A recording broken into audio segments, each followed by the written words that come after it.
Le film me paraît plat, il n'y a pas d'action. Le petit garçon cherche un père, mais le père ne veut pas le recueillir. Il a peur de ne pas être à la hauteur et le rejette. J'ai exactement le même avis. Le jeu d'acteur de l'enfant ne semble pas vraiment réel et j'ai l'impression que lorsqu'il a vu son père, ça ne l'a pas vraiment touché.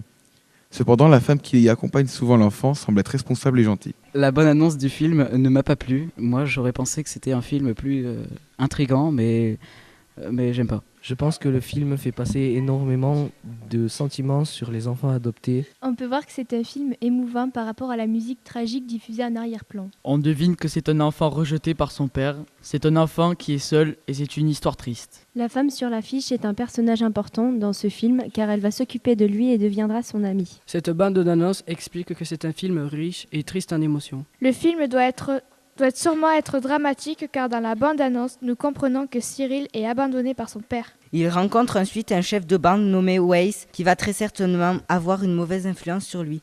Il est recueilli par Samantha, une femme qu'il a bousculé accidentellement, ce qui va le rendre heureux. Le film ne sera pas dramatique dans sa totalité. Pour commencer, nous voyons sur l'affiche que les personnages sont heureux, donc nous nous attendons à avoir un film joyeux. Lorsque nous avons vu la bande-annonce, nous avons ressenti de la tristesse par rapport à ce que l'affiche nous a renvoyé. Pour conclure, nous attendons de voir le film pour savoir quelle émotion il va nous transmettre. Nous avons envie de voir ce film car l'histoire nous intéresse. Nous voulons savoir pourquoi le père a abandonné son enfant. Pourquoi il ne veut pas le revoir. Et nous voulons savoir où est la mère.